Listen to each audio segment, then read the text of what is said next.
On getting to the kitchen, I saw Danae preparing breakfast. "Good morning, Danae." "Good morning, Queen Letitia," she replied, turning in my direction and grazing me with a smile. "I'm almost done with cooking." "Okay, can you help dish out my food and Alvar's? He is still weak and can only take little steps," I said to her. "I will get right to it, Your Highness," she responds, and I give her a grateful smile. I waited for her till she was done making the food and dishing it out, before picking up the tray and carrying the food to Alvar's room like I did every day for the past 2 weeks. His legs were already healing, and like I told Danae, he was able to take little steps, though he couldn't walk for long as he still had to regain his strength and nutrients. I stared down at the food in front of me, and my mouth watered at the wonderful scent. Today's breakfast consists of sausage and cheese egg muffins, and they look super delicious. I was certain they would taste divine. There was no doubt that Alvar was going to love this. "Queen Letitia!" Alvar beams from the bed when he sees me walk in, a huge smile on his face. "Yes, Evo," I cooed, walking closer to him. Taking a seat on the empty spot beside him, I waited for Kiva to place a small table on the bed before putting the tray of food on it. "How was your night?" "It was fine, I slept very well," he exclaimed, laughing, which caused me to laugh as well. "That's nice to hear, Evo," I said, pecking his cheek before running my fingers through his baby curls. "Look what I brought for you." "Wow," he mutters, his eyes taking in the sight of his meal. "What is this?" "It's a Western food that Danae made especially for you," I told him, bopping his nose, and he chuckled. "Come on, have a bite." He nods excitedly, picking up his fork and cutting his sausage into small pieces, bringing it up to his lip as he takes a bite. His eyes widen, and he cuts another, putting it in his mouth. "Do you like it?" I asked, removing a strand of his curly hair from his face, and he nodded again, taking another bite. I chuckled at how adorable he looked as he ate. A smile touched my lips when I noticed a few bread crumbs on his cheek. I wipe it off with a napkin, making him grin at me. "Do you like it that much?" I asked when he kept eating without bothering to take a sip of water or drink. "It's really delicious, Queen Letitia," he smiled. "Danae will be overjoyed to know you enjoyed your food." I say this to him, giving him a glass of water to drink. I also picked up my fork and carried on eating, groaning at how delicious it tasted. Danae truly was an excellent cook. I could see why Alvar couldn't stop eating. After we were done eating, Kiva cleared out the empty plates, sending out greetings to Danae for the wonderful meal. A soft knock resonated from outside the door before the door pulled open and Neith walked in with Celeste holding on to her. "Queen Letitia," she squealed, running over to me excitedly, and I laughed, picking her up and placing her on the bed. "Hey," Neith greeted him, taking a step forward. I thought Alvar would love the company of someone his own age, so I brought Celeste. I smiled warmly at her, staring down at Celeste, who was already looking at Alvar with curiosity, while Alvar paid little heed to her. I guess he was shy in her presence. "Why don't you go rest? I know you spend most of your time with Alvar." She said this, giving me a warm smile. "Celeste and I can keep him company." "Thanks," I told her, getting up from the bed, and Alvar clenched onto my clothes, stopping me from leaving. "It's okay, Evo, they aren't going to hurt you," I cooed, trying to ease him up. "You know Princess Neith, right?" I asked, and he nodded. "And this right here is Princess Celeste, her daughter. They are going to play and keep you company, don't worry, I will come check up on you later." He reluctantly let go of my clothes, and his eyes followed me till I left the room. I smiled, waving at him before closing the door behind me. I walked over to my chamber to find Darium already there. We haven't been able to hang out lately, he seems to always be busy, while I remained by Alvar's side, watching as he recovered. I looked at him as he moved away from the window, coming over towards me. I could tell that his stress had grown these past few days, making me worried about what the reason was. I knew he, Zane, and Nico seemed to be handling a matter, but I have no clue what the matter was. Even when I asked Neith about this, she also said she had no clue what was going on. His eyes met mine for a brief moment as he climbed on the bed, resting his head on my legs before taking a long exhale. I ran my fingers over his hair, looking down at his body, and saw that he still wasn't relaxed. "What's going on? Why are you so tensed?" I asked softly, causing him to shift so that the back of his head was resting on my lap with his face in front of me. "It's nothing serious," he begins, casually. "I'm just a little bit tired, that's all." My eyes furrowed as I continued to look at him. "I could help ease your muscles, though I am not that perfect." Darium raised a brow. "Do you mean massage?" I nod, and he stares at me for a moment. "Do you know how to do that?" "I told you before that I'm not perfect, but I think I can help ease some muscles," I explained. "How should I lay?" "Why don't you sit up and take off your shirt?" I told him, and he moved his head, getting on his knees. I couldn't help but watch as he grabbed the back of his shirt and pulled it over his head, tossing it on the couch before sitting up on the bed. I took a silent, deep breath, positioning myself so that I was on top of him. I made sure my knees were on either side of the bed as I straddled him.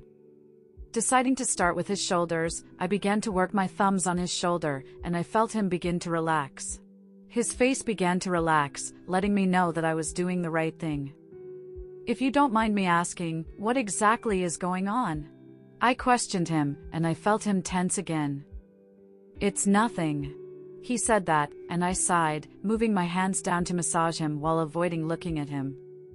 Darium's hands wrapped around my waist, pushing me closer to him even more, causing me to gasp when I came in contact with a huge bulge in his pants. He rested his head on my neck, and his breath fanned my skin. "I missed you, Letitia," he whispered, his voice teasing my skin. "It's been a long time since I've had you." My hands hitched on his skin, and my breath was almost shallow. "I missed kissing these lips, caressing your skin, and tasting you. I miss making love to you, Letitia," I moaned, feeling turned on by his words. I wasn't sure if he was doing this to distract me, but it was working. My mind was already going blank with his hand caressing my skin. His lips met mine in a deep, passionate kiss, making me moan. Darium took advantage of that, pressing his tongue into every corner of my mouth. We pulled apart. "Letitia." He didn't say anything for some time, then spoke again. "I need to tell you something." "What is it?" I asked, sitting up a little to look at him. He gulped. This was the first time I had ever seen him nervous, making me feel anxious as to what he was about to say. "There is something." He didn't get the chance to finish his words when we heard a knock on the door. Darium sighed, getting up from the bed and putting on a robe over his body before walking up to the door and pulling it open. "Your Majesty, I'm sorry to disturb you, but there is a bit of a situation at the front of the palace." Gareth's voice rang from outside the room. "What is it?" "Someone arrived at the palace, seeking an audience with the Queen." "What do you mean? Who would dare barge into the palace seeking to speak to the Queen without a proper procedure?" "I think it's best you and the Queen come over to the entrance of the palace." I hurriedly got up to my feet, moving away from the door where Gareth couldn't see me, and dressed into another royal gown, fixing my hair and crown as Darium closed the door and began dressing as well. We both got ready in no time, walking over to the entrance of the palace. At the large wooden door stood a woman in noble attire, with guards and maids behind her. I recognized the clothes the guards and the maids wore. They were Ahades for sure. The Ahades guards had their swords out, pointing at our guards. I tried moving a little closer to get a proper view of the woman, but Darium pulled me back, his hands wrapped protectively around my waist, and the guards cleared away with their swords still out. A low gasp escaped my lips when I saw who was standing in front of me. The woman smiled brightly, with mischief hidden underneath it. "Hello, sister." Katrona. "Hey sister, it's been a while." Katrona smirks, looking at me with a glint in her eye. "I have missed you so much." I stared at her with a raised brow, wondering why she was here and what she was up to. She was clearly up to something for her to be here, coming unannounced. Her eyes moved from my face to the crown on my head, and I could have sworn I saw her clench her jaw before it was gone and the fake smile was back on her face. I see that the rumor was true, though the people of Ahades were a little bit doubtful when we heard about your coronation. I guess congratulations are in order. Who would have thought you would become the Queen of the Nishas, the first powerful kingdom? Something was definitely up, and I wasn't ready for whatever crap she was spitting out as I glared at her. I wasn't going to pretend like I was happy to see her. What do you want, Katrona? My voice was cold, like I wanted it to be, and I saw her eyes widen. She clearly didn't expect me to speak to her that way. She must have expected me to be the same naive person I was back in Ahades, but I wasn't the same. There was no way I was going to let her come here to my kingdom, pretending to care about me. Her eyes immediately glitter with water as she takes a step forward, only for her to be blocked by one of the guards, stopping her from getting to me. She looks at him with a bit of a sneer before turning back to glance at me. I know I have done you wrong, and I apologize. It was wrong for me to treat you the way I did and let our parents marry you off in my stead. After you left, I regretted it deeply, and I felt depressed for having put you in such a situation. The thought of you not making it alive scared me, not just me, but the king and queen. Devlin was also worried about you, you know how much he adores you. I didn't want to get fooled by her words, but still, a part of me couldn't help but want to believe it to be true. I was trying not to believe a word she was saying, for it was all lies. A hand moving up and down my back brought me out of my thoughts, and that was when I realized my fist was clenched. I cast my eyes up to meet Darium, who was staring down at me. He took in deep breaths, breathing in and out, and I followed him, doing the same, till I found myself beginning to relax. Turning back to Katrona, there was a look in her eyes I couldn't understand. Her gaze shifted from me to Darium, staying on the king for some time before settling on me, and she smiled. I'm happy for you, sister, you have found yourself a good man. You are right, I have, and it's all thanks to you. She exhales, nodding her head. I saw her hands holding tightly to her dress and smirked. Her gaze shifted to the king again, sizing him up. The look in her eyes was something I was familiar with because I had seen it a couple of times. It was the look she had on whenever she liked a man, and I wanted to block her view of Darium. You must be King Sviatoslavic, Katrona says, her voice turning a little sultry. She took a step closer to him, pushing the guard that stood in front of her. The back of her hand was raised up to him, probably expecting him to kiss it. Darium stared down at her, his eyes cold and his face emotionless. He glanced down at her outstretched hand before moving up to her face, then nodded. I bit back a laugh when I saw how rattled she was about his attitude. She was used to men throwing themselves at her and expected the king to be the same. She cleared her throat, trying not to act affected by what happened. Her lips raised in a fake smile. Our parents will be making their arrival 2 weeks from now, seeing as your birthday isn't far away. They want to be here to celebrate with you as you clock 19, and I came with a part of your birthday gift. She says this, looking behind her. Following her line of sight, my eyes widened when I caught sight of a girl standing in the same line with the maids, her head cast down. I took a slow step forward, my eyes blurry. Gala. I whispered, walking closer to her. Gala raised her head up with tears in her eyes as well. She took small steps, walking towards me. We both stopped a few feet from each other, taking in each other's facial features. I stared at her, scanning her to see if she was all right, and relaxed when I saw no sign of bruises or her being maltreated. Was what Katrona said true? Were they really changed? I wasn't sure what to believe anymore. Closing the gap between us, I pulled her into a hug, which she wasted no time reciprocating, holding me back tightly. I missed you so much, Gala. I whispered, taking a step back to take another proper look at her.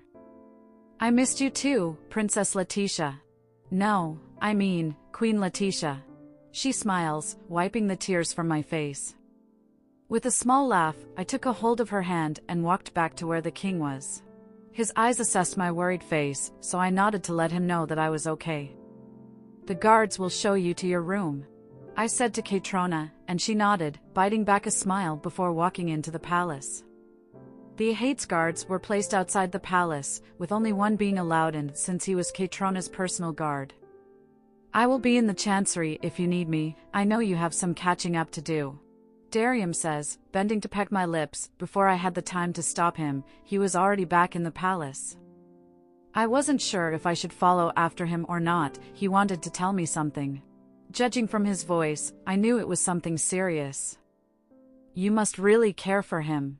Gala's voice was enough to snap me out of my thoughts. I smiled, nodding at her. I do. I'm nothing without him. I tell her truthfully. Then I'm happy that my lady found the man for her. I can tell from the way he stares at you that you mean the world to him. A huge grin grew on my face, and I began dragging her into the palace. My whole body was filled with excitement. I couldn't wait to introduce her to Kiva. I'm sure the two of them would be good friends. Walking into a spare room, I closed the door behind me, watching Gala take in the beauty of the room with her mouth opened wide in awe. This room is the size of Princess Kaytrona's bedchamber. She gushed, and I laughed, nodding my head in agreement. Why has my lady brought me here?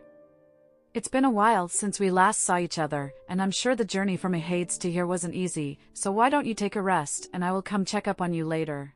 We have a lot of catching up to do. I take both her hands in mine, giving them a light squeeze. Gala's eyes widened even more at my words.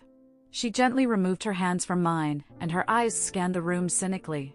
I'm not sure if it's wise for me to stay in such comfort. I am nothing but a maid and won't like to bring any inconvenience between you and the king by staying in a room meant for royals and nobles when I'm no one of importance. I sighed, taking her hands again. You are of importance here, and to me.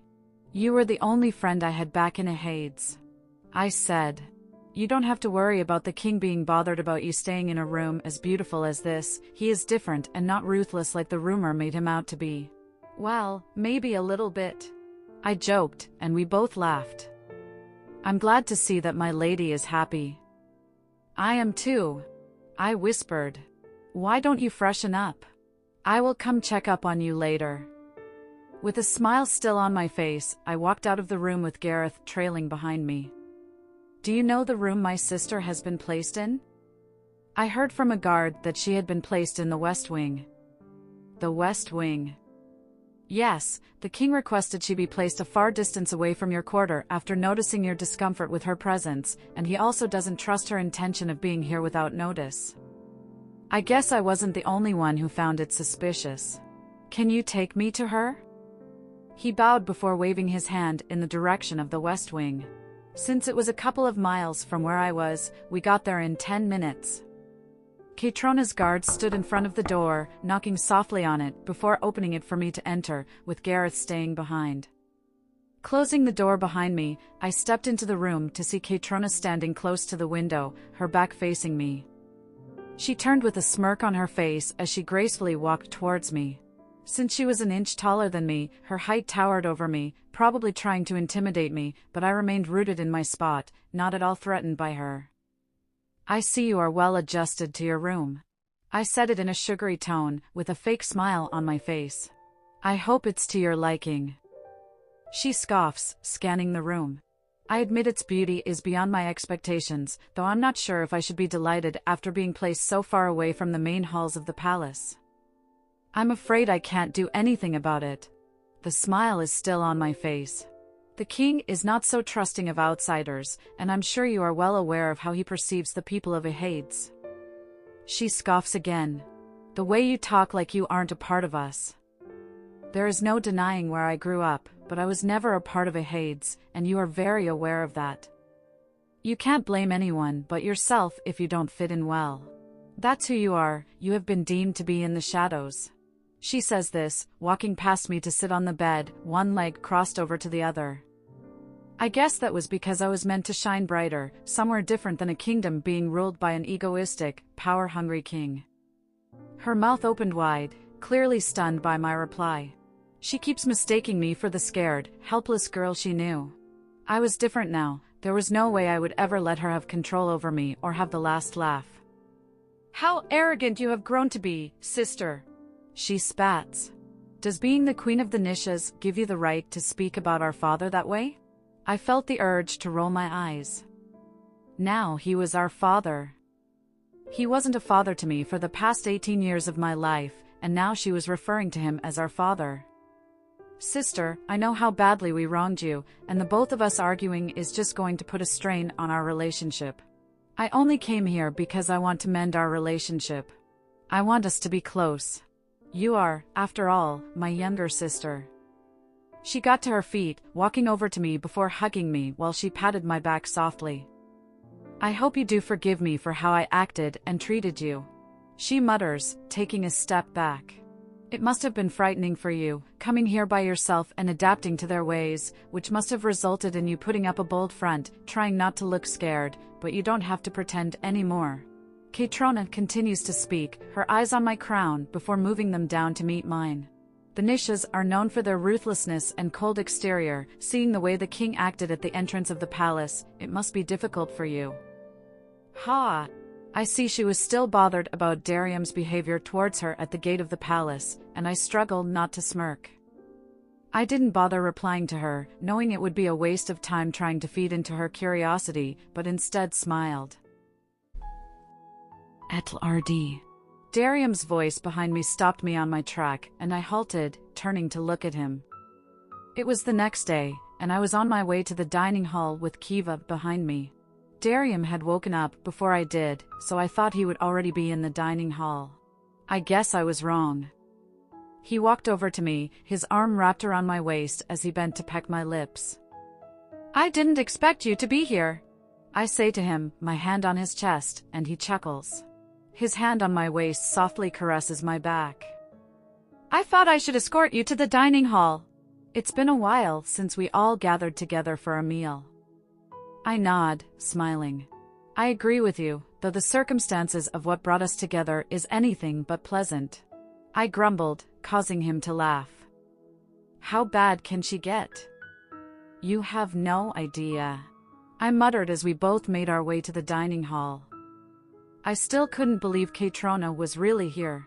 When I woke this morning, I had half expected what had happened last night to be a dream, a very bad dream, but sadly, it wasn't. And as much as I wasn't pleased with her presence here, I couldn't help but look forward to spending some time with Gala. The guards at the door to the dining hall pushed it open, letting us in to see Nico and Neith waiting. Let us not forget my lovely sister, who was dressed to impress, looking graceful and beautiful as well.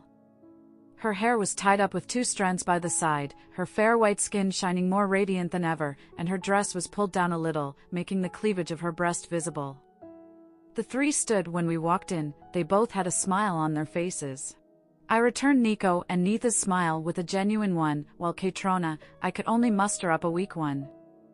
On getting to where they stood, that was when I noticed she was sitting in my seat, which was beside Darium.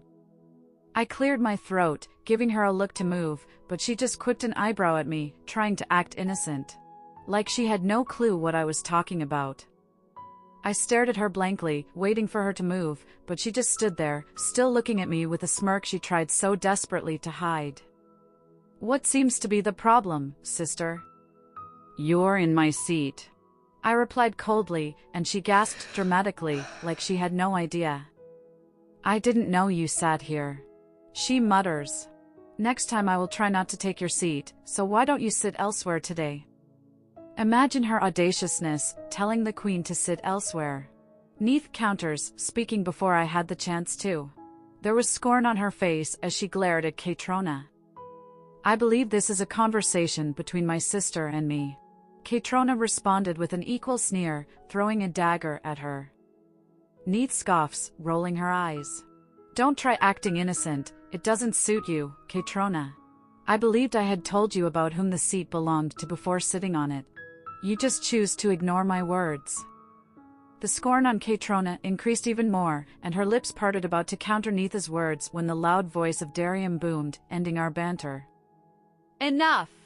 He growls, turning to gaze at my sister with no emotion on his face. I won't tolerate another disrespect to my queen. She might be your sister, but don't forget that this isn't a Hades, but Nisha's. Here she is the queen, before anything else, show some respect. He barks, causing her to stumble back a little with a frightening look, but she quickly covers it up, trying not to act scared or affected by Darium's words. I apologize for my misconduct. She bows before taking a step back and moving to the next chair. I took my seat, turning to Neith to see a satisfying smirk on her face. Her eyes met mine, and I struggled not to laugh when she did a silly air fist bump. Breakfast started immediately, with Nico and Darium talking amongst themselves, while Neith and I conversed. I tried bringing Katrona along in our conversation, but she seemed uninterested. I tried not to notice the fact that she kept glancing at Darium. I must say this food tastes more delicious than I expected. Truly, I can't find fault in your kingdom, King Sviatoslavic. Katrona's voice broke us out of our conversation, and I raised an eyebrow at her, giving her a questionable look, which she ignored. I will pass your approval to Danae, our head cook. She really knows her way around the kitchen and is one of Nisha's finest cooks. I replied in Darium's stead, smiling sweetly at her while the king carried on eating. Her jaw clenched, and she gave me a fake smile before returning to her food. It was silent for a while when she decided to break it, and I almost groaned at how desperate she was acting, trying to gain the attention of my husband. It's amazing how well you rule over your people. On my way to the palace, I could see the beauty and riches of your kingdom. I guess I could fully understand why it is at the top of power amongst every other tribe. She says it with a sultry smile, and I saw Neith pretend to throw up. I looked away from her, biting down on my lips to stop myself from laughing as she kept not talking. Since this is my first time here, it would be an honor if you had the privilege of showing me around the kingdom. She beamed. That way we can. Etlardi, can you pass me the bowl? Darium's enchanting, deep voice echoes through the room as he ignores her while looking at me with adoration in his eyes. I grabbed the bowl that wasn't so far from here and dragged it closer to him, and he smiled, picking up a spoonful of meat and putting it on my plate. Eat! He says this, leaning down to peck my lips. Ugh. I think I'm going to go blind with the amount of love shining through the two of them, isn't it that right, Iomev, my love? Neith gushed teasingly. I agree with you, Iomev, my love, ... Nico answered, shaking his head, knowing perfectly well what his wife was up to. Katrona clenched onto her spoon, glaring at Neith, who kept smiling sweetly at her, but her eyes were anything but sweet. Sira uo noin a unitank ay ray? Are you going to continue to annoy her? Nico said, switching to the Nisha's language. Woi I know I ta ius nyalp iras ray as. You know it's of no use playing into her game. Aangplai, Riansu, Rayuran Eknaserpio Nighton Abatinji 8 Re Nam. I can't help it, dear husband. Her very presence does nothing but ignite the fury in me. Neith spat.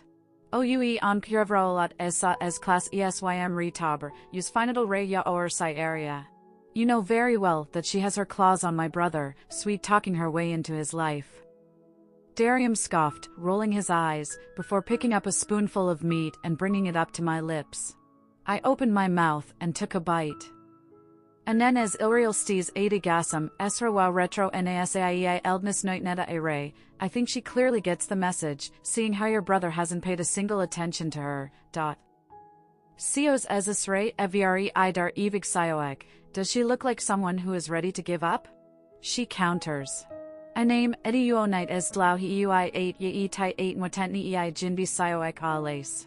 Riui, as Viarine U Riesen, RSI, Pelia Letitia, no OU NISES Gur.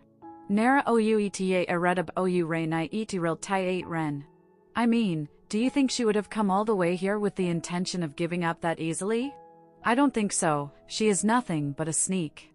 Come on, help me here, Letitia, don't you think I'm right? Aren't you at all bothered about her trying to flirt with the king? Woi era ira gur, ac eredab. You are right, I am bothered. I tell her, taking a hold of Darium's hand that was on the table. U isa ein viari tyranai etirilt 8 ren. Rihi viari ece retro viari neezer ets real tyrella esra viari 8 fren, but it has nothing to do with her trying to flirt with the king. There is no way your brother is going to fall for her silly games, because I know who he belongs to, and that's me. Yours Ekli a Euro Anuin, spoken like a true queen.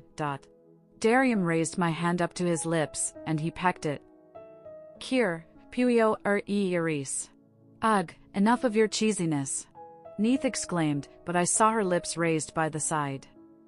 The clearing of the throat had everyone turning to look at my side to see my beloved sister with her jaw and fist clenched. I can't believe I totally forgot she was sitting next to me. I would love to join in on your conversation, but seeing as I'm not familiar with the language, I'm afraid I cannot. She said it through a clenched jaw. You're bitch, Neith mutters underneath her breath, causing the rest of us to smile.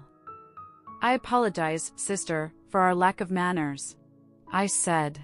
We were so caught up talking about the affairs of the kingdom that it slipped my mind about your lack of knowledge of the Nisha's language. Her eyes moved around the table, scrutinizing us to see if I was actually telling the truth. After some time, she nodded her head, but I could tell she was not satisfied. You keep surprising me, sister, how fast you have become accustomed to their ways. Anyone who doesn't know who you are will think you were born and raised amongst them. Letitia is no doubt a part of us now. She worked her way into our heart, earning our trust. I think she fits perfectly here, better than she ever did in Hades. Neith replied before I had the time to. Katrona sighed, her eyes were blazing with unquestionable anger as she gazed at her with hatred. Do you have a problem with me, Princess Neith? It's Princess Neithotep. Neith is only meant for the people I consider family. She replied cheekily. And for what reason would you think I have a problem with you? Since you keep butting in on Letitia's and my conversation with your sneaky remarks, I'm allowed to think otherwise. Isaets esra uo nara nara eg. It's good to see you aren't that dumb, ... Neith mumbles under her breath. Of course not, I won't, dear. She responded in a sarcastic tone. The rest of us didn't bother butting into their conversation, as we tried our best not to laugh at Neith's sneaky remarks. Breakfast carried on with Neith and Katrona going at each other, while the rest of us ignored them and instead focused on our meal. In all honesty, I decided it was best to ignore Katrona until she was ready to leave.